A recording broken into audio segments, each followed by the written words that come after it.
ગોંડલના દેરડી કુંભાજી સ્થિત નાલંદા વિદ્યાલય ખાતે ધોરણ 10ની બોર્ડ પરીક્ષાનો ઉત્સાહભેર પ્રારંભ થયો છે। 40 ગામના 411 વિદ્યાર્થીઓનું કુમકુમ તિલક, પુષ્પગુચ્છ અને મોં મીઠું કરાવી ભવ્ય સ્વાગત કરાયું હતું।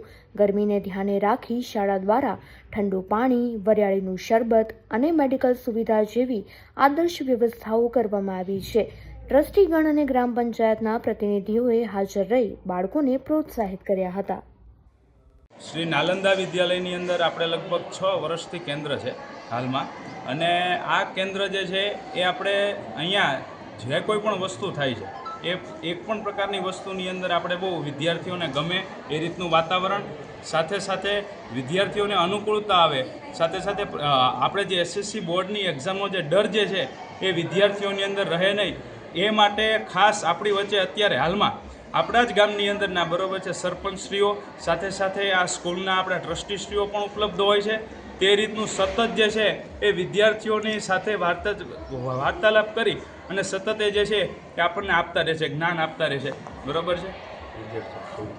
અને સાથે સાથે આ ઝોનની અંદર, આપણા ઝોનની અંદર અત્યારે હાલમાં 450 વિદ્યાર્થીઓની અંદર જે છે અત્યારે સંખ્યા જોવા મળે છે, અને 450 વિદ્યાર્થીઓની અંદર આપણે જે કોઈ પણ વ્યવસ્થા ઠંડા પાણીની જે છે, સાથે સાથે બીજી જે કોઈ પણ વસ્તુ છૂટે ત્યારે આપણે અહીંયાથી શરબતને એ બધી વસ્તુ પણ આપીએ છીએ, બરાબર છે। એટલે આ પ્રકારની ખાસ સુવિધાઓ જે છે અમારી શાળા દ્વારા અને સાથે સાથે ગામના પ્રતિનિધિઓ દ્વારા, સરપંચશ્રીઓ દ્વારા પણ આપવામાં આવે છે। અહીંયા ટોટલ કેટલા વિદ્યાર્થીઓ છે અત્યારે?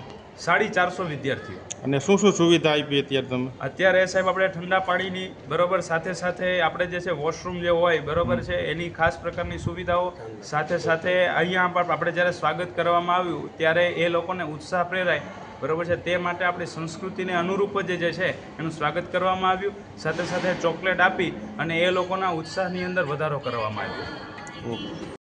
આજે આ નાલંદા વિદ્યાલયની અંદર ધોરણ 10નું એક્ઝામ સેન્ટર છે, અને જે આજુબાજુના દરેક સ્કૂલના વિદ્યાર્થીઓ અહીં એક્ઝામ આપવા માટે આવે છે, જેના અમારે દેરડી ગ્રામ પંચાયત વતી અમે દરેક વિદ્યાર્થીને શુભકામના પાઠવી છે અને સારામાં સારી ઉત્તરોત્તર પ્રગતિ કરે એવી અમારી શુભેચ્છાઓ।